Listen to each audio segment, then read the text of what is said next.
thank you everyone for coming. And today we're going to hear from Professor Matthew Edney. This is part of the short course that London Book School is running, and I am instructing on the history of maps and mapping. And we really appreciate everyone being here, including the students in the course, and then some people from the general public.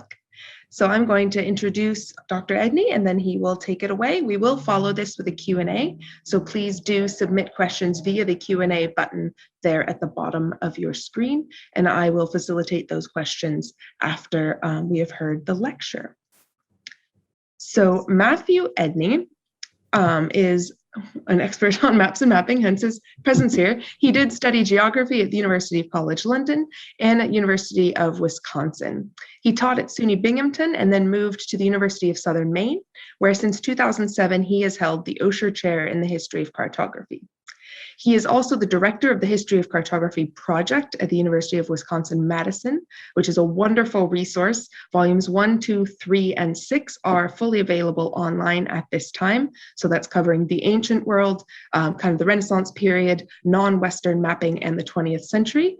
And then Dr. Edney, along with Mary Pedley, is the editor of the most recent volume, Volume 4, which is Cartography in the European Enlightenment, that is available now and will be available free online in about a year or so.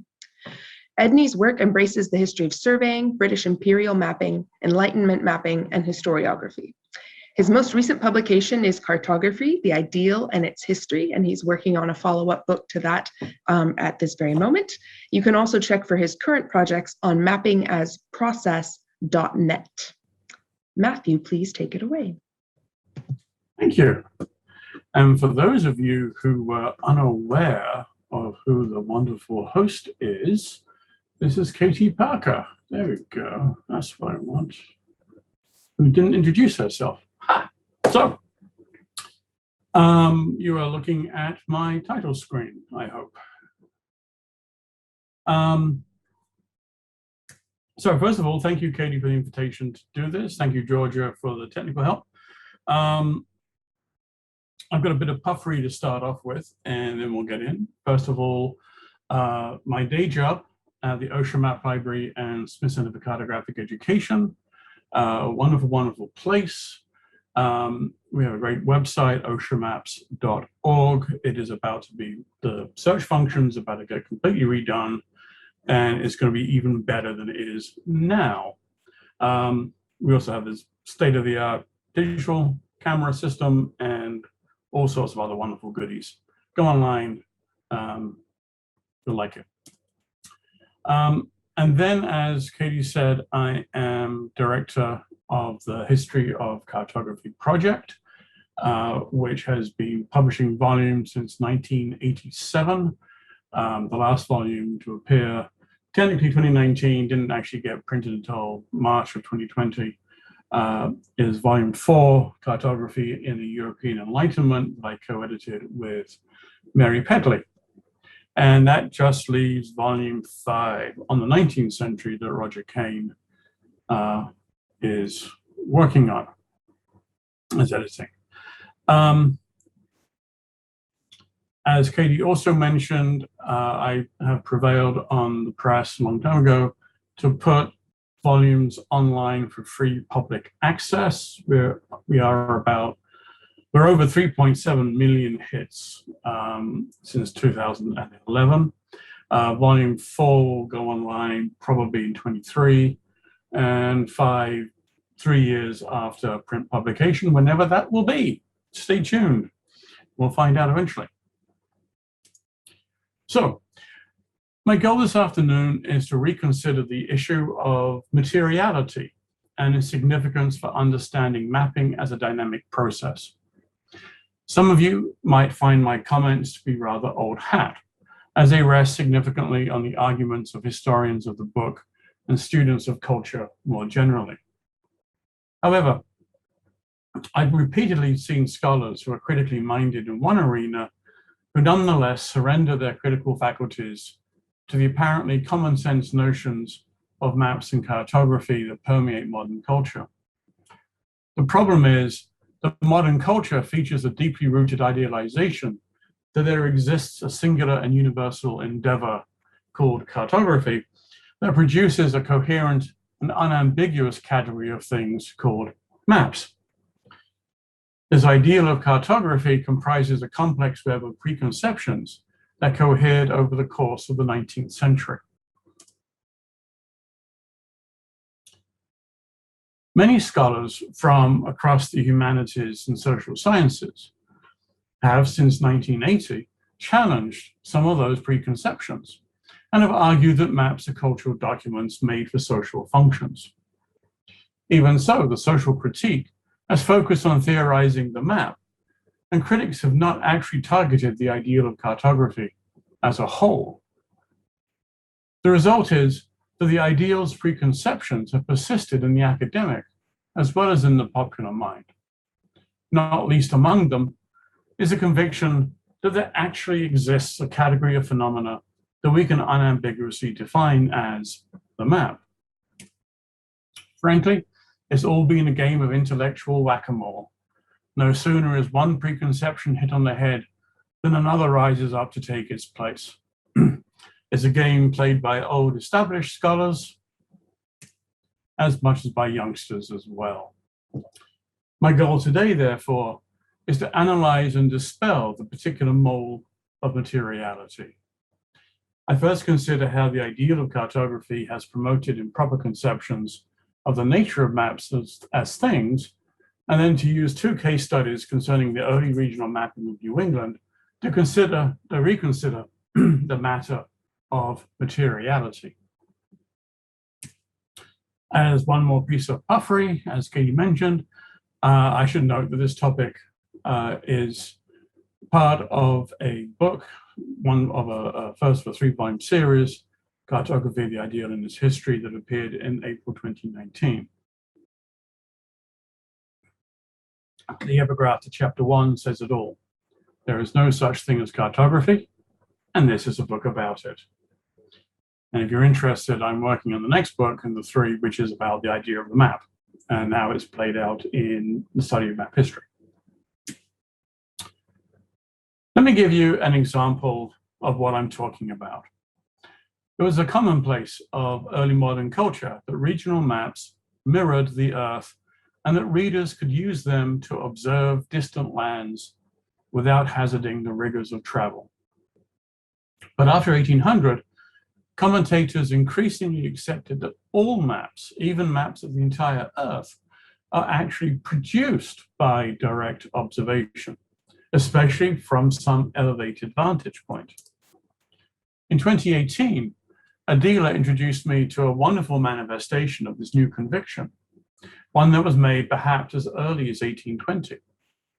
A British schoolchild drew, quote, the planets as seen through a telescope, which included, as figure 3, the Earth.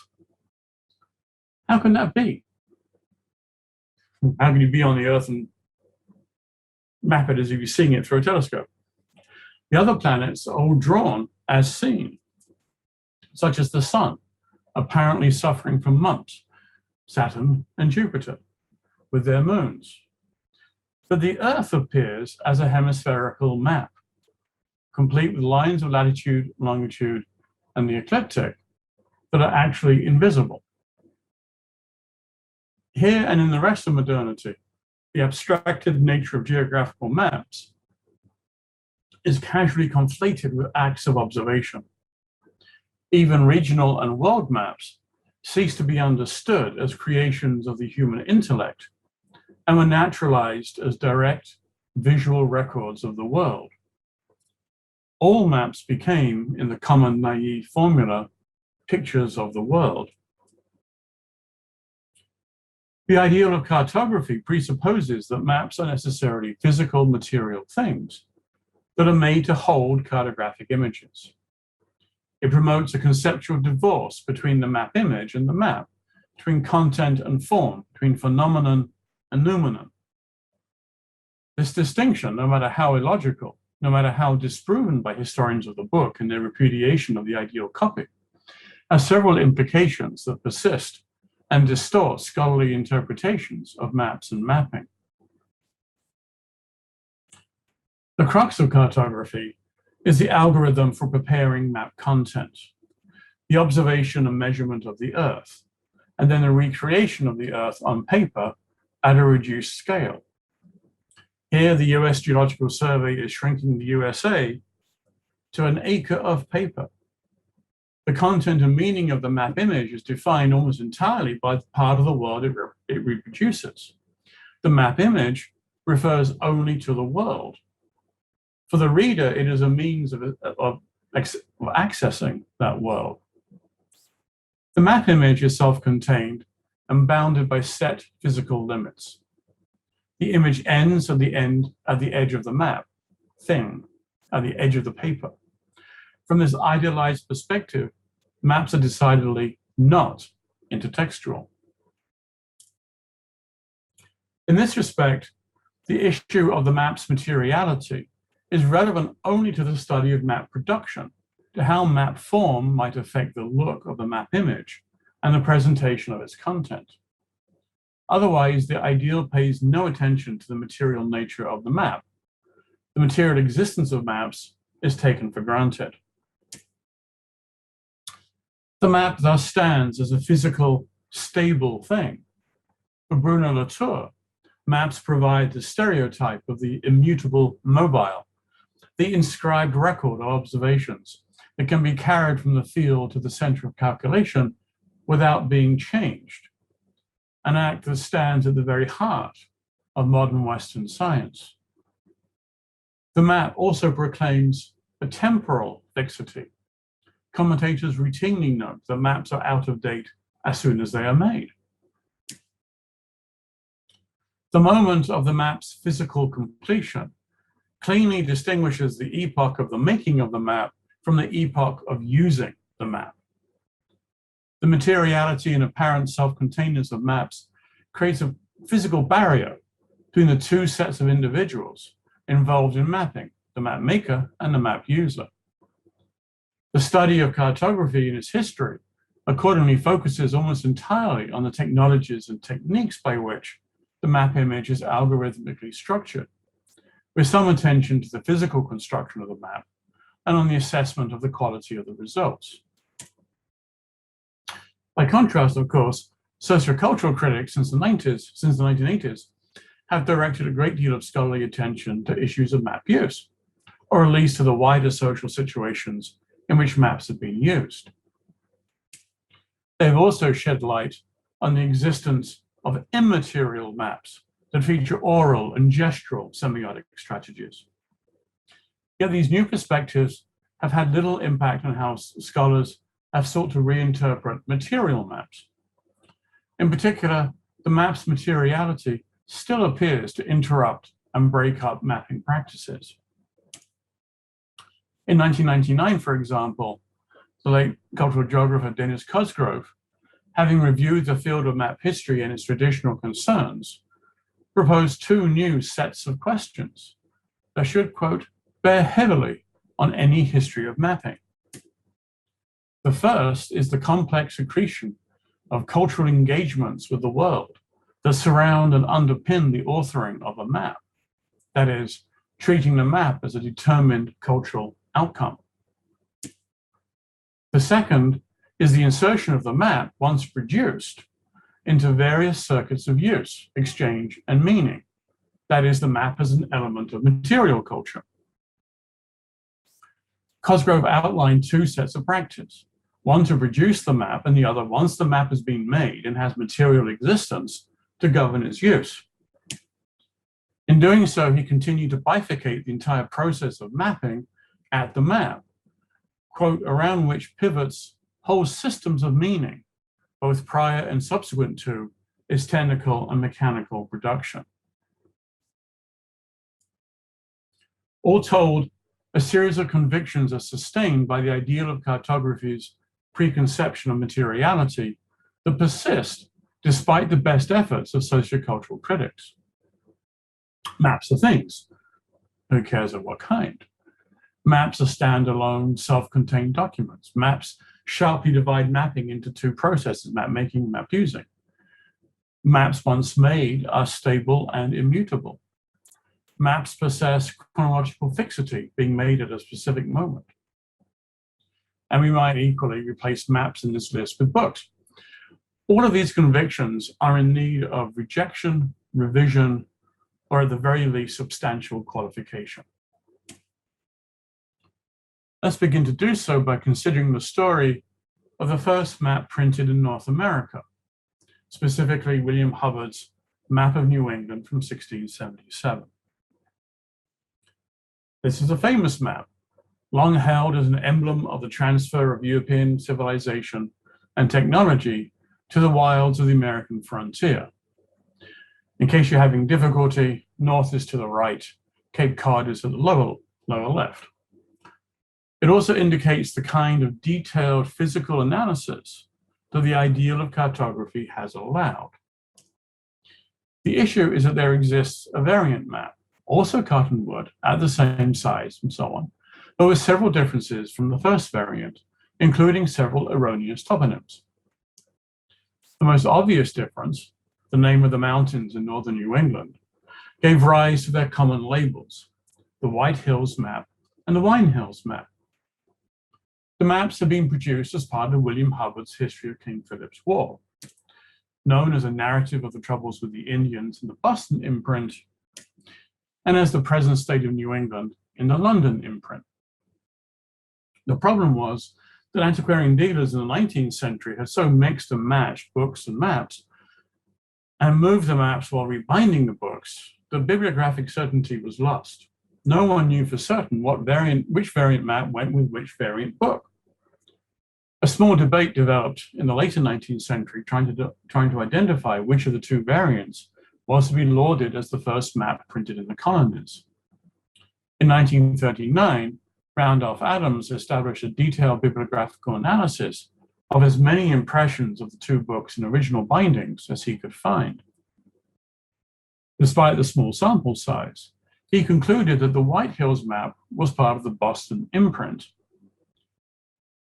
But his careful empirical analysis flew in the face of the common sense understanding that correct maps must replace incorrect ones, a conviction that stems from the ideal's preconception of cartography's innately progressive nature.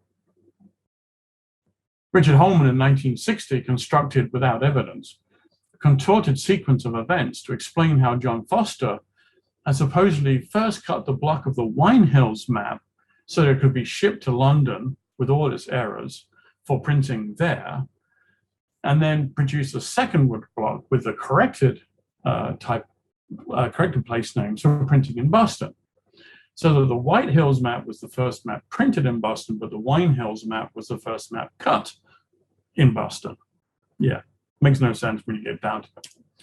Eventually, David Woodward's 1967 solution relied on the fact that the lettering in the title blocks of both variants was printed from foundry type set into the wood block.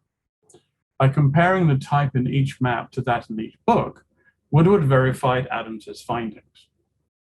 He further explained the simple mechanics of how the Wine Hills map's errors had been created when the London woodcutter had copied the White Hills map. There is, however, much more to the materiality of the White Hills and Wine Hills maps than how they were made.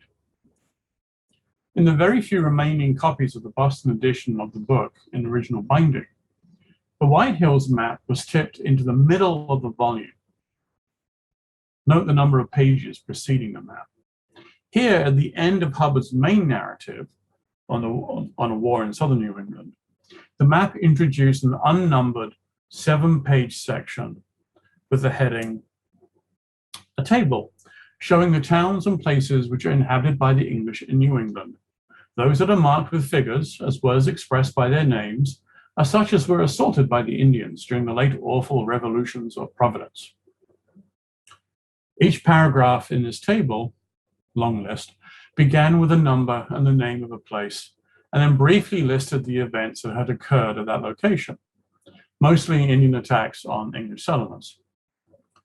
Most paragraphs provided further cross-references to pages elsewhere in the volume, where more in-depth accounts of the events could be found.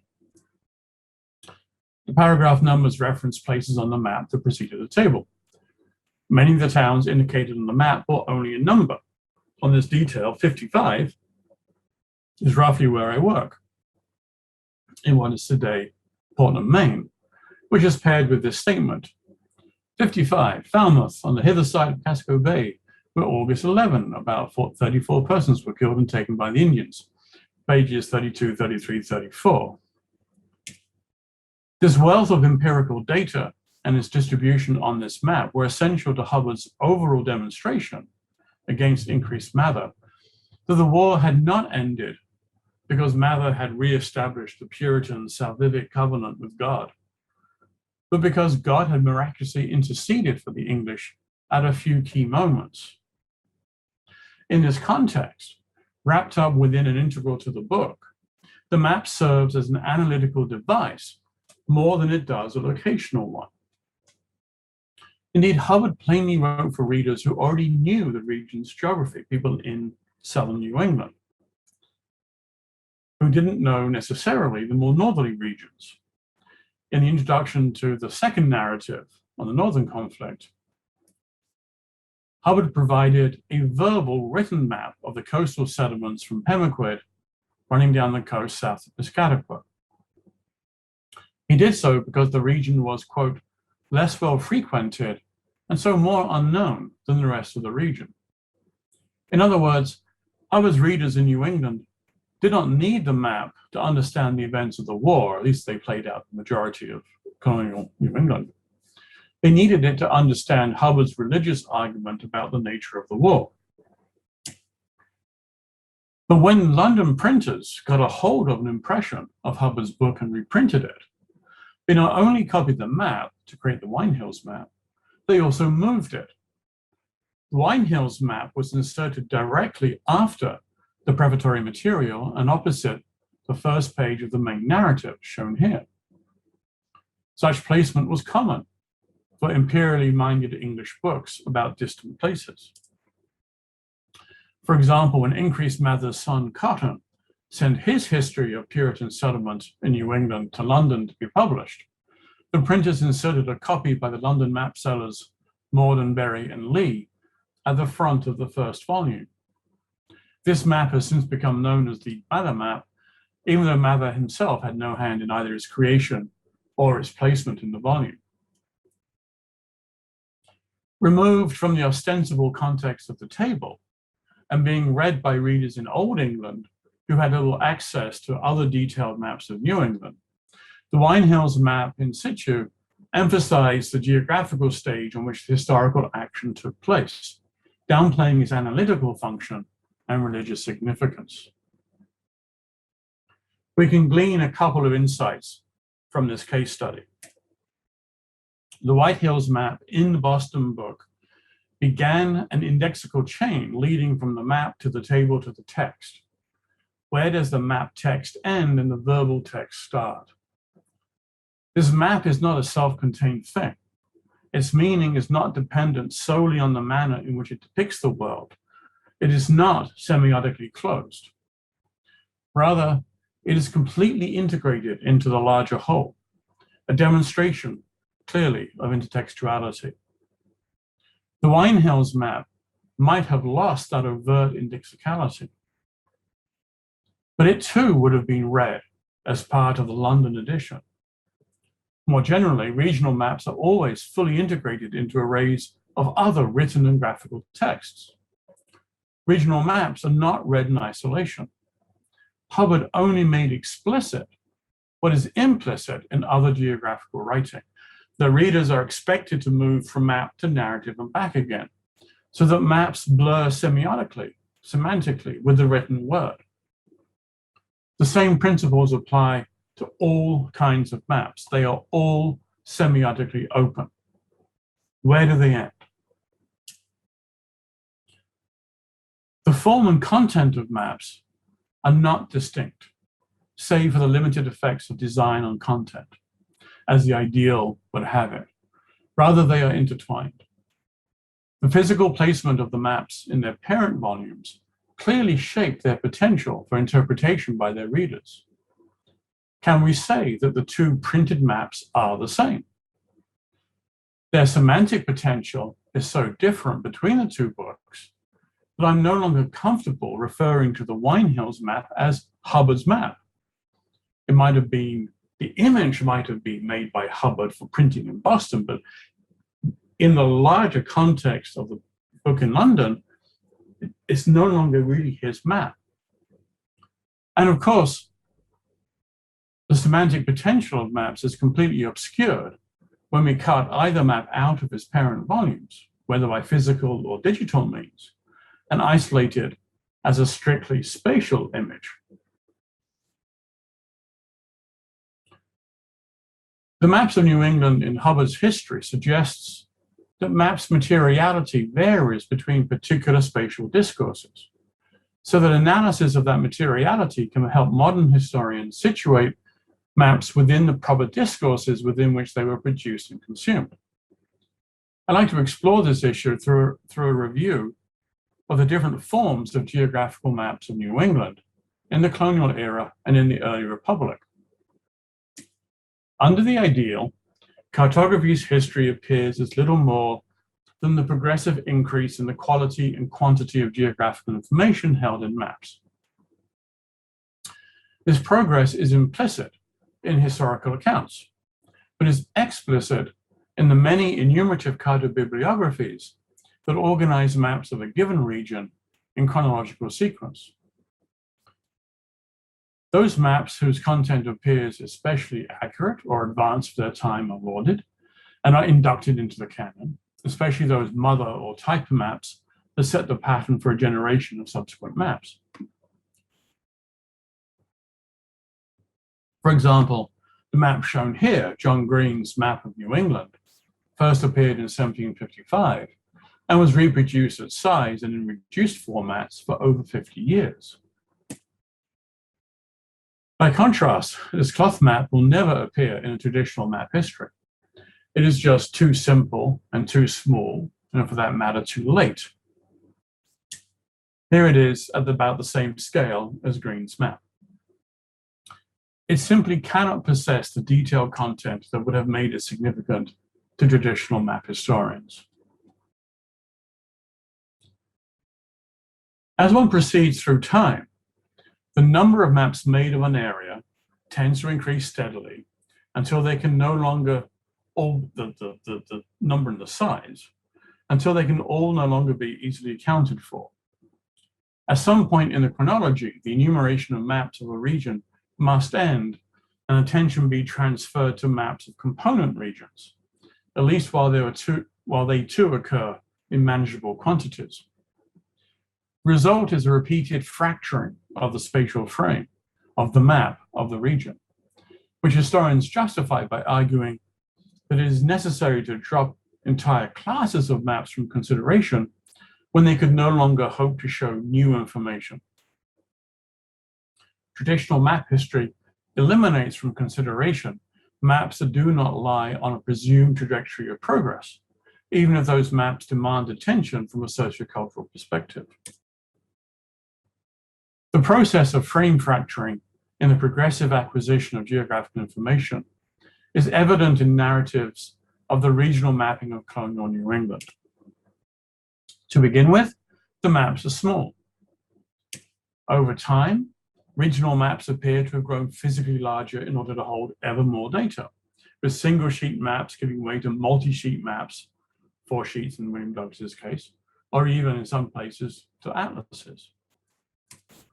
Eventually, the regional maps get just too big and become unwieldy and are replaced by separate maps of each sub-region.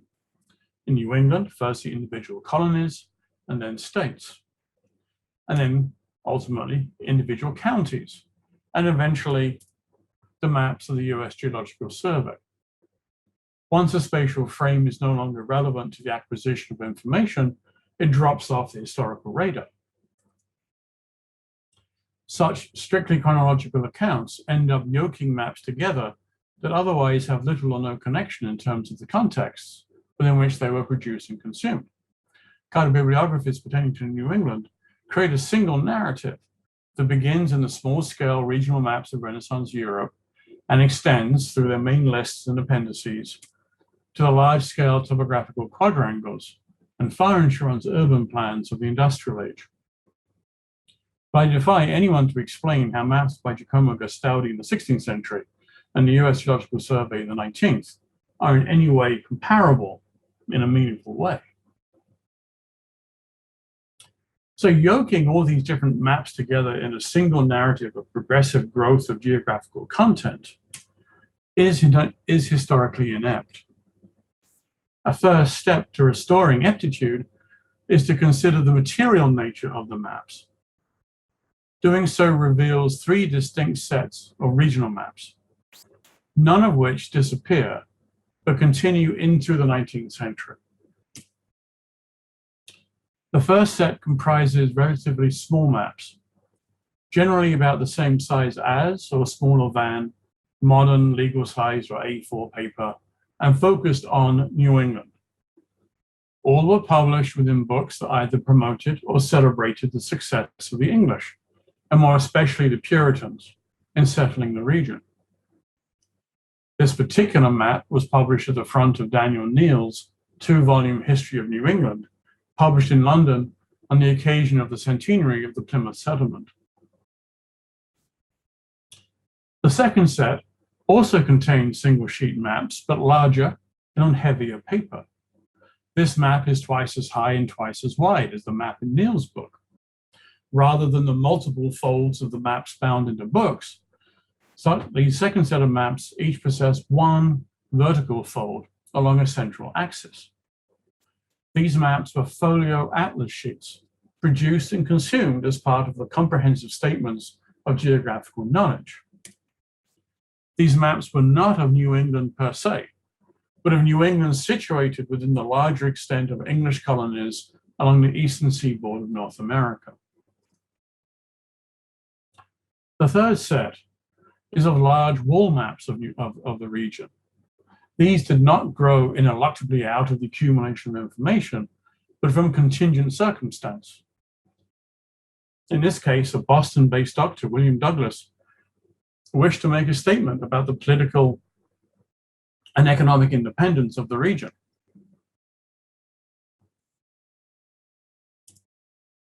His regional map is large, as befits a work envisioned as a wall hanging, and is much larger than the maps in the books or the maps in atlases. Douglas's map did not sell for other reasons and is now exceedingly rare, although for other political reasons, its derivatives did sell, beginning with John Green's map, published in late 1755. These large maps were generally intended for display and must be analyzed accordingly, as Martin Bruckner has begun to do in his wonderful book, The Social Life of Maps. And I'd waive a copy, except it's one of the books supporting my text. Rather than the linear narrative of increasing quality and quantity of geographical data, for early New England, we need to distinguish three separate narratives, each continuing into the 19th century and beyond. The material nature of the maps permits us to discern not just three genres of geographical maps, all part of the same overall mode of geographical mapping, but three precise, distinct geographical discourses about New England, each with its own processes of production, circulation, and consumption. They might all be maps of the same region, constructed in similar ways and likely from similar source materials, although Douglas is a bit weird, but each set featured different systems of intertextuality. The maps in books were integral to debates over New England as a coherent and distinctive region. The maps in atlases were no less connotative, but situated New England within a greater ambit of geographical knowledge integral to early globalization. As wall maps, the larger works possessed elements of spectacle intended to overawe the reader with their arguments about the economic and political nature of the region, rather than engaging the consumer in some kind of reasoned debate. Do this kind of comparative material analysis enough times, and one can discern not only such precise discourses, but also much cruder distinctions between markedly different modes of mapping, between, say, regional mapping and property mapping, or the mapping of urban places. Such maps conceptualize the world in different ways than regional maps. Some circulate within a marketplace, others only within private and administrative circles. And maps are displaced from one discourse into another. From this perspective, the unitary history of cartography fragments into a series of discursive traces that overlap in all sorts of fascinatingly continued ways that desperately need to be investigated. Maps have never just gone out into the world to circulate freely as a great disaggregated virtual library of images that people can access at will. Not even the published maps on which I focus today. Their material nature provides crucial information about how maps circulated, binding certain producers and certain consumers together, and so establishes their discursive context and the potential for their interpretation. Circulation and materiality is the core of a new approach to map studies. The ideal of cartography has focused scholars' attention on the production of map images, and the sociocultural critique of maps has redirected attention to consumption, and especially to the interpretation of map meaning. Divided by the apparently fixed, constant, stable material map, the system looks to me like nothing more than intellectual handcuffs. Yet maps are not interruptive of the processes of production and consumers. Producers and consumers are part of the same circuits of discourse. Maps are part and parcel of the dynamic mapping processes of production, circulation, and consumption. Circulation is key, as is the process by which production and consumption are integrated. We can reconstruct some of the general parameters of specific circuits through which certain sets of maps circulate through the analysis of their material qualities. And here I've changed the color of the arrows from yellow to green to emphasize that the flow is not of information or content, but of the maps themselves. Material maps might be physically stable and fixed, but their meanings are not. They are not out of date as soon as they are made. If they were, why would any consumer use them?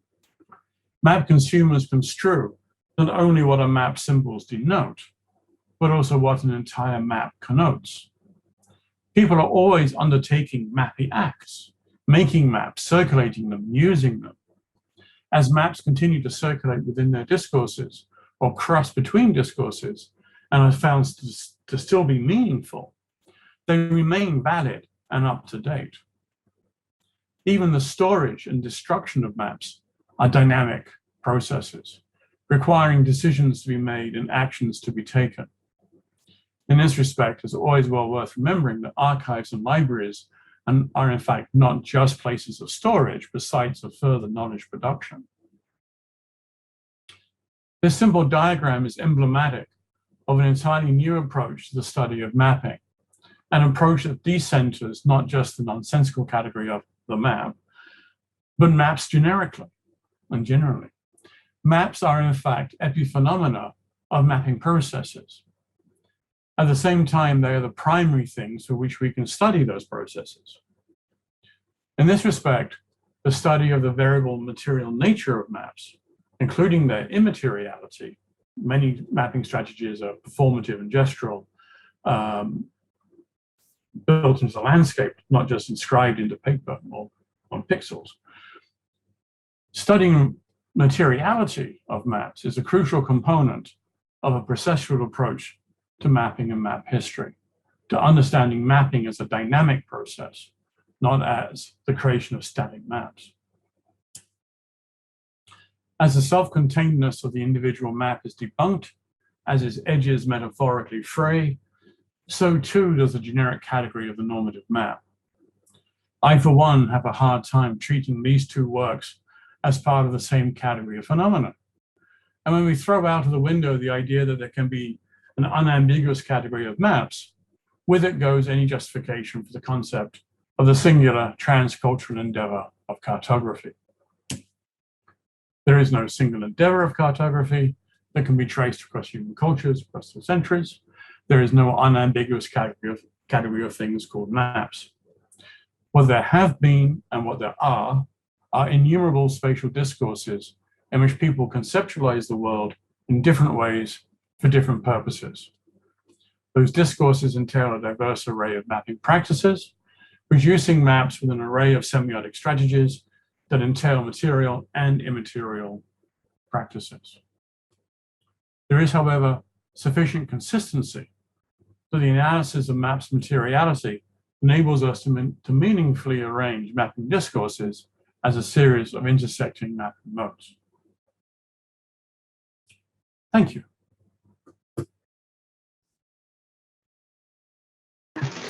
Excellent. Thank you so very much, Matthew. We're all clapping in our separate spaces. So rounds of applause all the way around. You can hear it thunderously silent in the background.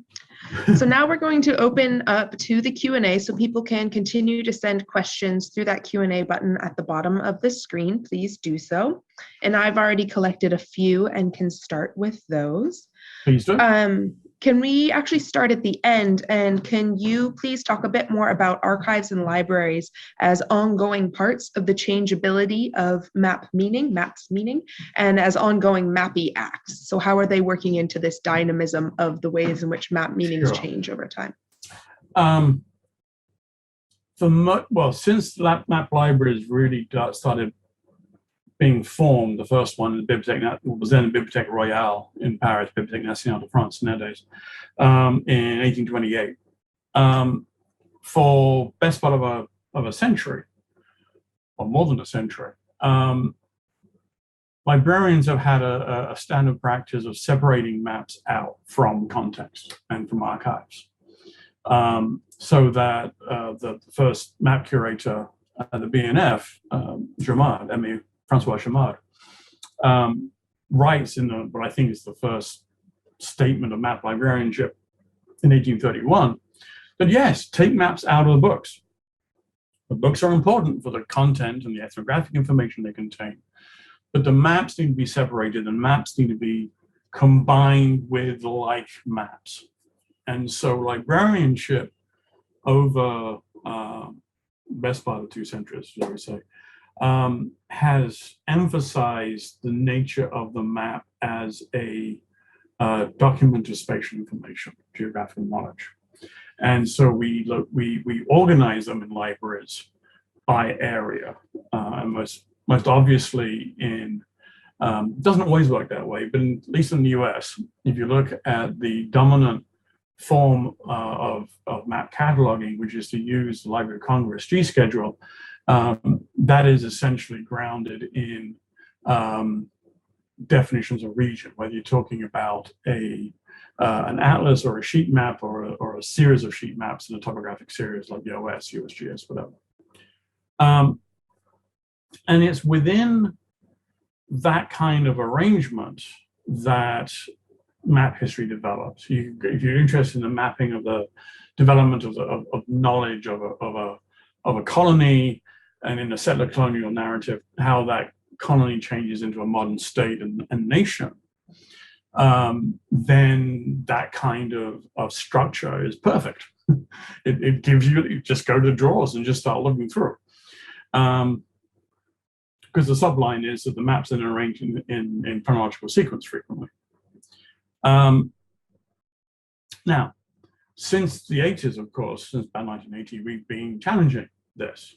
And there are other ways in which people are trying to deal with maps, for example, trying to recombine maps back with archives from which they were once extracted, because the other fact about maps, which lead them to be extracted from their original context, is that maps are often large and they don't fit easily in the boxes or the bound volumes that you bound all manuscripts into. So maps come out, and now there's a great deal of excellent effort being tried to reassert what those contextual links are, reestablish them. Great. But there's also been a move, and I might becoming of a bit old fogey here, or young fogey, I don't know. There's also this move to put things into dialogue that aren't traditionally in dialogue with each other.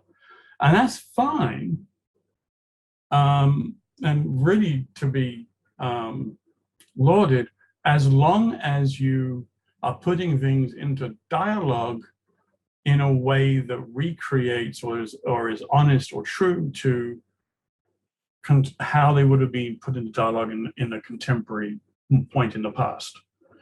Putting a medieval sea chart next to a medieval marine map, for example, only is going to end up reinforcing these older traditional concerns with the growth of knowledge of information, growth of quality, and the quantity of data. So, so within a library, we have been able to, map librarianship has very much shaped and assisted the traditional practices of map history by collectors, dealers, other librarians, by scholars.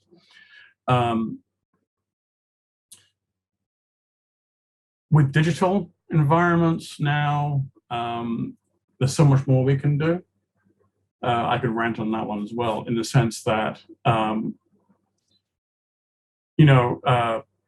Michael Suarez of the Virginia Rare Book School has this whole spiel, people the money, where he starts talking about how when you digitize an early book, what happens, especially when it gets Googleized and all the images are still folded in the book, the book becomes, and you OCR it becomes an array of words that you can then search. And I'm as guilty as anybody in terms of going to an early book and searching for map and empire. And 18th century collections online are glorious because you can do map within so many words of empire and all sorts of things come popping out. The map equivalent is to take an early map and digitize it and then georeference it by its geometrical qualities, so that you're taking this image, this complex cultural document, social instrument, and reducing it again to the sum of geographic information, without necessarily saying why do we do this? Why should it be done? In many cases, it is really useful if you have data.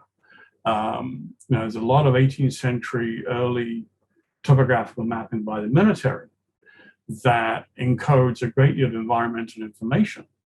And if you take that and start incorporating early detailed fine resolution maps into complex GIS systems, you can really get it into environmental change. But then you're using a kind of map that was meant to be accurate and meant to show an environment, rather than trying to take a general geographical map and say, oh, look, it's distorted when you georeference it.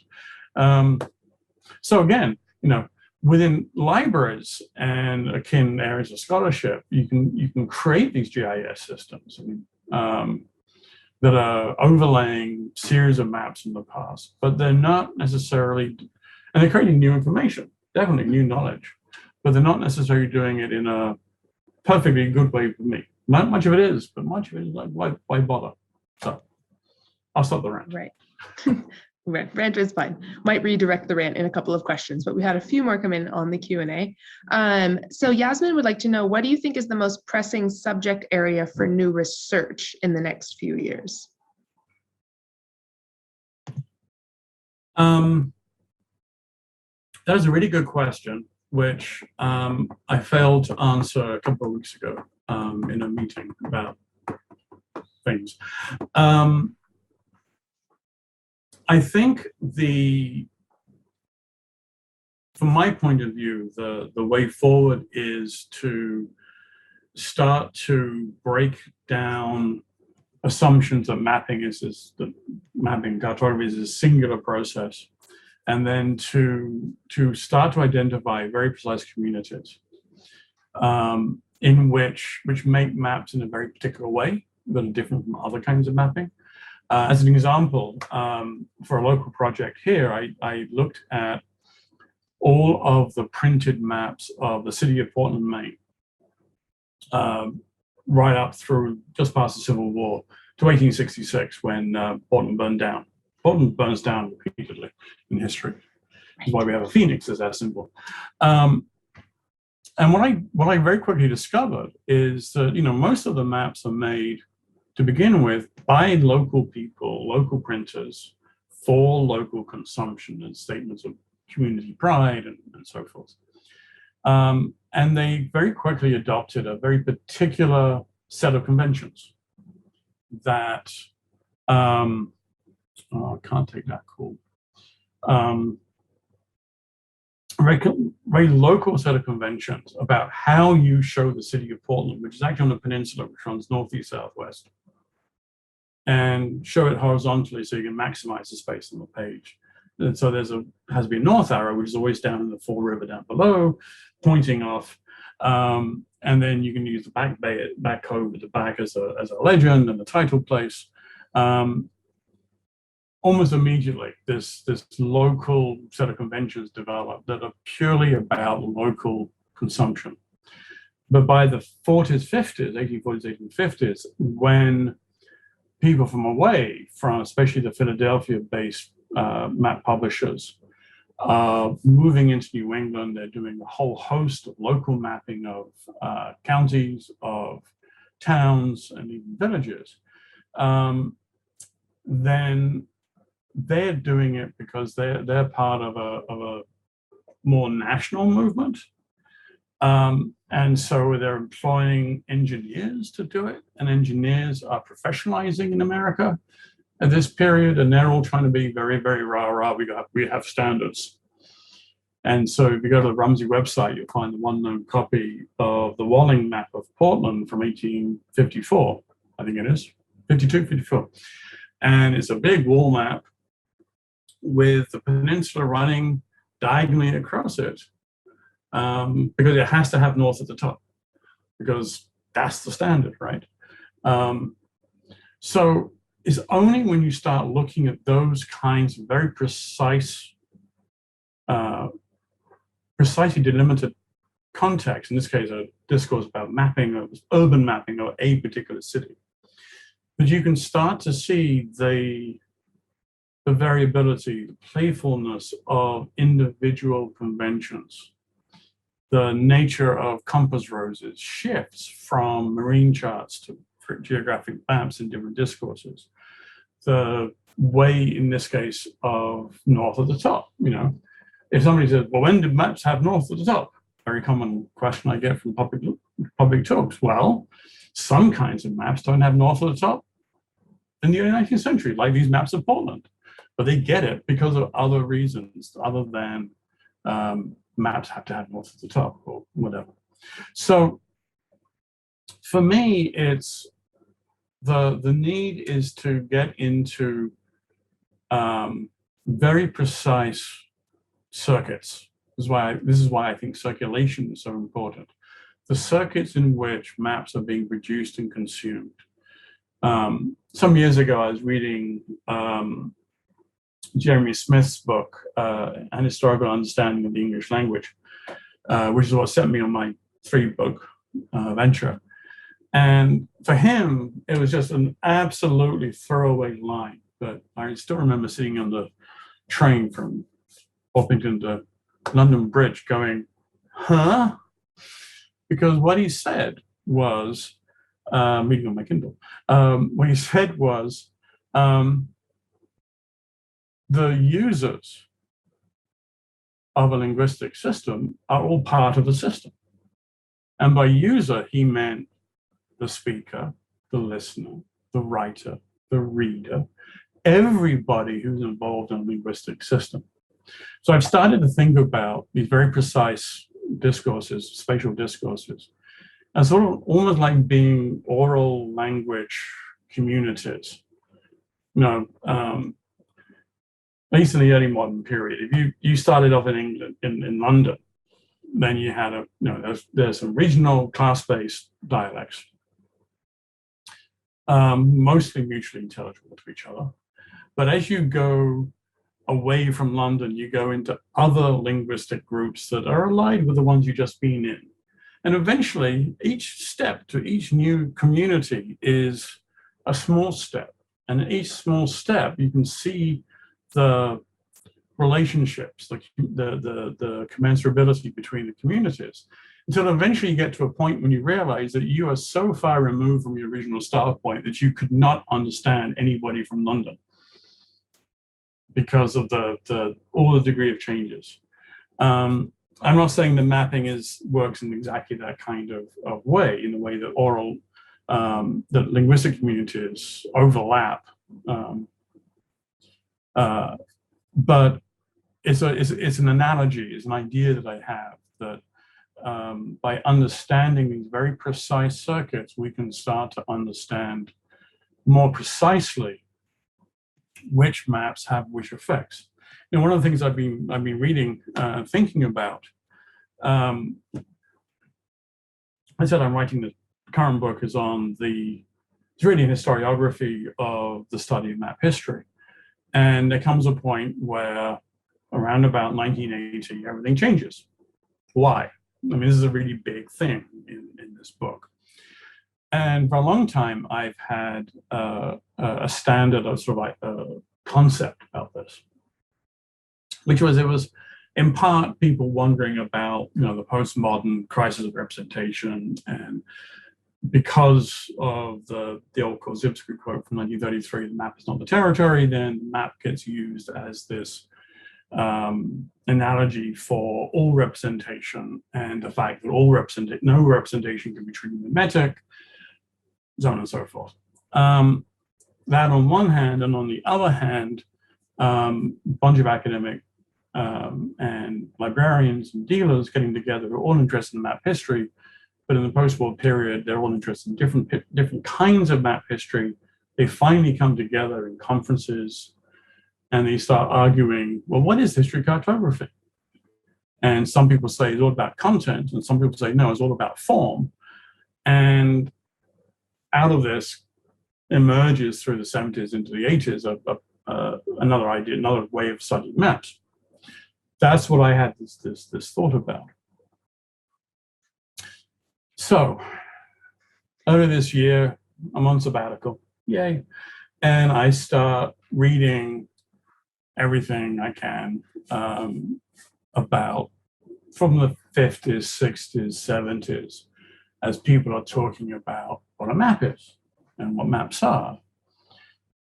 And I've come to the realization, which is now draft, whatever it is, chapter 8, I think, that there's actually something, there's a lot more going on in the post-war period that is leading people to think about diversity of maps, not just narrow understanding of what maps are, but a much wider array of them, which is, of course, a key point in the sociocultural critique after 1980. We can actually talk about little cigarette maps of New England. Never would have done that before 1980. So there's that, but there's also a reassertion of the individuality of the map maker.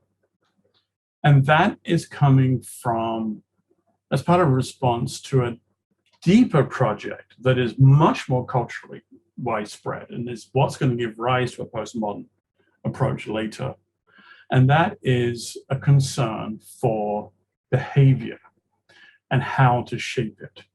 And it's not just a naive reaction to Nazi propaganda in the Second World War, or communist propaganda at the same time, but it is also part and parcel of the rise of modern consumerism and advertising, information campaigns in the 30s, that are all for good things. You know, federal government in the US trying to teach farmers how to plow fields so as to limit soil erosion. Really good thing, but it's part of a direct communicative process that has a goal that seeks to modify behavior. And one of the things I'm now struggling with is the way in which the sociocultural critique has been written right from the start by people like Brian Harley, that Dennis Wood, that maps affect behavior.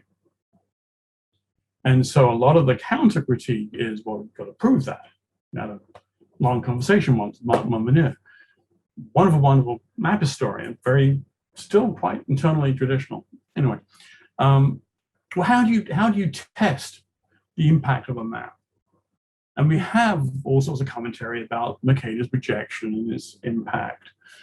But, how would you test the impact of William Douglas's map of New England being hung on a wall in a town office in 18th century New England, if anybody ever bothered to do it that way?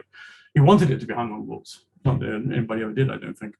How would we test that? Right. Without some kind of really fortunate archival trace being possible to say.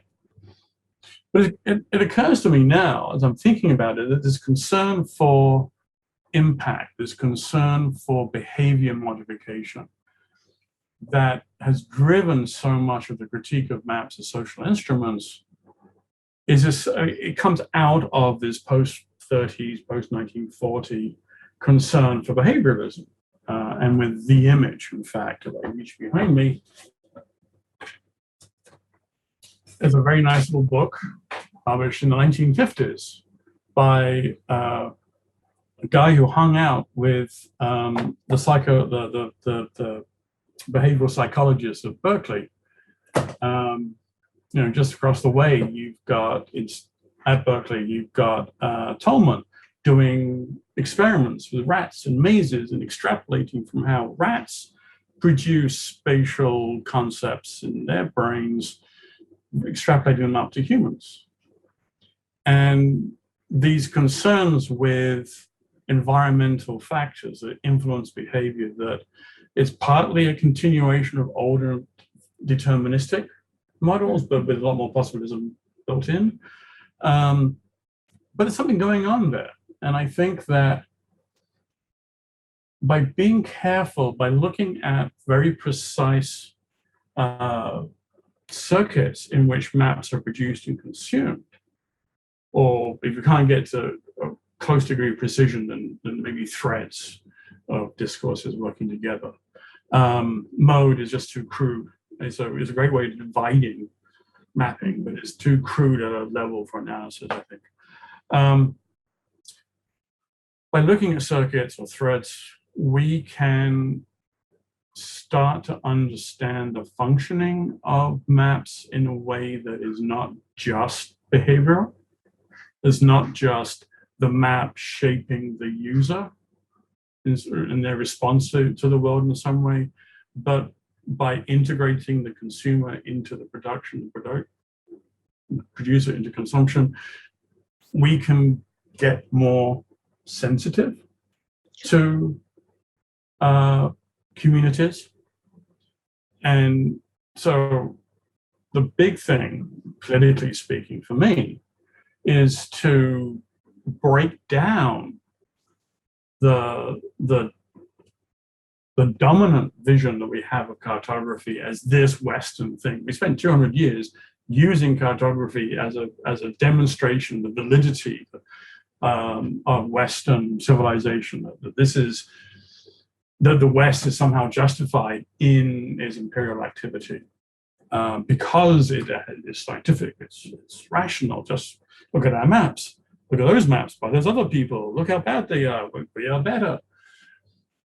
By breaking apart Western mapping into more precise circuits of communication, it brings Western mapping down onto the same level, onto a par with, onto the same playing field as non-Western mapping practices. And we can start to look at mapping practices by Chinese authorities or Japanese authorities, as we are in the sense of being equally state-driven and socially problematic, but also seeing connectivities between patterns of indigenous mapping, which are not necessarily material, and Western mapping practices and so on. There's a way to get us onto a common playing field that I think is done by paying attention to circuits of communication. Sure. How we That get there, actually, that's the third book. there we go. Now we've all gotten a sneak peek. And that actually touched on a question we did have about, are you hoping to describe something like Robert Darnton's communication circuit for books? And I think you actually answered that clearly towards the end of that. And in fact, I mean, it's fascinating. Darnton does a communication circuit at exactly the same time that academic cartographers are creating the communication circuit for maps. Mm-hmm. But for cartographers, it's the cartographic communication of information, right? Which is based on, ultimately goes back to the Shannon model of electronic communication, which was rapidly adopted after the Second World War by people in communication studies as they start to form into disciplines funded by largely advertising companies. Mm-hmm. This is all just one line in the current book. Go look at the citations. They are they're trying to say, here's a signal, here's the receipt. How does the receipt influence the behavior of the receiver? So even Darnton's circuit is problematic in that sense. Oh, yeah. It's a very broad. It's a great way to start the process of, especially trying to limit what is the history of books, mm-hmm. but it's also too gross. Right, and I think that's been the thrust of the critique against Darnton, right. Is we like the idea of circuits, we don't like the idea of having one all-encompassing circuit that we are then supposed to apply to the book objects or the map objects. It's that the map object should be helping us to determine what those circuits look like, and they need to be more individualized. For the last question, as before I said we go, you go. I draw along the history of the book, so yes, hold that. And we could talk a lot more about how the history of the maps and history of the book should intersect more, perhaps, than they do. But for our last question, and I want to encourage specifically Philippa and Dennis, but then other students that we do have our Q&A tomorrow. So I'm going to ask Philippa and Dennis specifically to re-ask your questions tomorrow, and everyone else to also bring questions. And then I want to focus again back on the archives and libraries, because we've had a question that I think is really helpful for this audience specifically. So an anonymous attendee asked is, so speaking of libraries and map cataloging, what types of description problems have you encountered in map cataloging for early maps that don't meet your needs as a researcher? And are there certain cases that cataloging data consistently fails to address?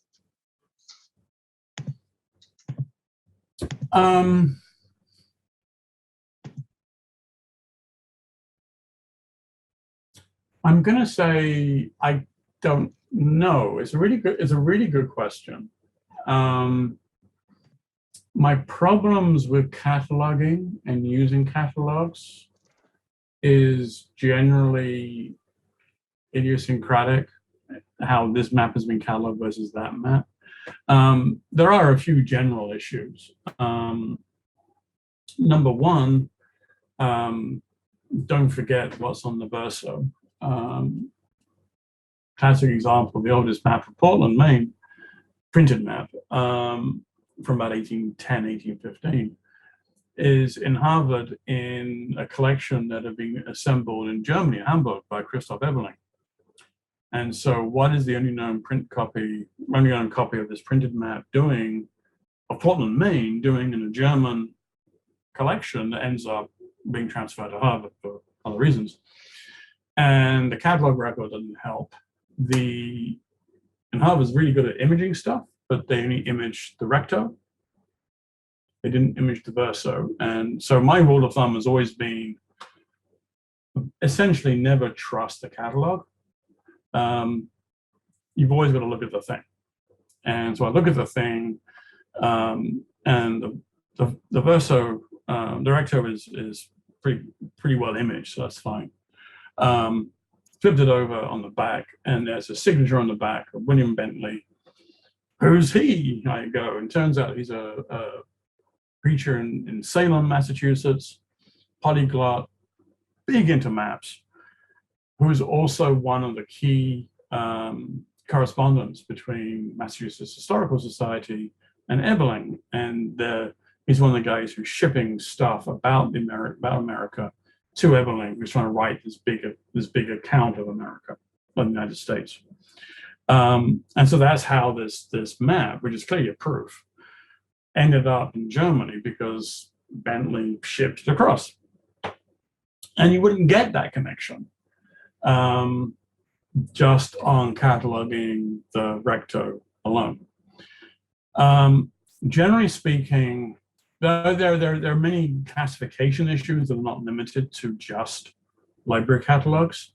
In the last book, I talk a bit about Martin Valsey-Muller's printed world map added to the 1513 Strasbourg Ptolemy, which I call a world map in marine style. People often call that kind of map, or the famous like 1500 map by Juan de la Cosa, or the Diego Rivero planispheres, and all these things that are big world maps drawn as if they are marine charts. Would these maps ever have been used as a marine chart? I mean, not just because they're gloriously decorated and all the rest of it, actually library products, but no mariner in the 15th century, early 16th century is going to be looking at a big world map to figure out what he's doing at sea. Just too small scale. So those kinds of things that get cataloged as charts, or even the John Smith map of New England is in a book, it's printed, doesn't function as a chart yet, it gets classified as a chart. So it will be helpful if librarians would catalog, and map historians generally catalog not just by region, but by broad type of map. So it's not just an urban map, but it's an urban view or a plan of the whole town. Great, urban. Is it a plan of a building or of a park development? Well, those should be more like engineering plans, not urban mapping. They haven't to be part of a city, but there's nothing between the layout of a park and an urban view. They're done at the same time. They're different things, different audiences, and so on. And in fact, in this website, the Portland Maps product issue is it's on a special page on the Osher Map Library website, and I start with my Goldilocks model of urban mapping. Urban maps that are too small because you're looking at the whole area, and you have the nice little vignette of a city that says, "I'm a city," but nothing much more than that, just a location. Some maps are too big, like a plot of a building lot or a park layout. Some maps are just too wet, in the case of a harbor plan, and some maps are just right. Maps and views of the entire city.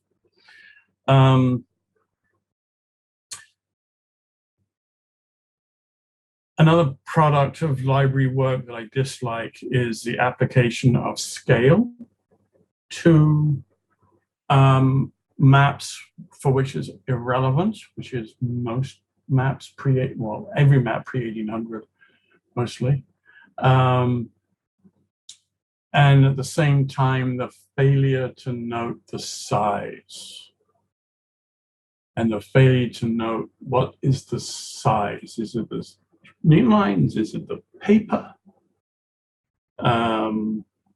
Because especially when you're looking at digital metadata or metadata attached to a digital image, as like on that nice little cigarette map of New England, that appears on the screen the same height as the glorious John Green Wall map, right? And so on. So it's really a question of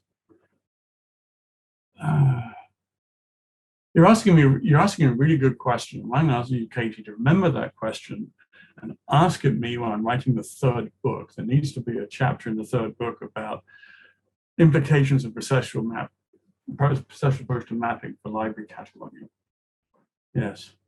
Excellent. Well, we will bring that back up and hopefully have you do another talk for us coming up. We are at time for now, though, so we just need to thank you again for giving us your time and your thoughts on this. And for the students in the class, we will see you again tomorrow at 4 p.m. London, British summertime. For everyone else in the audience, thank you very much for coming tonight.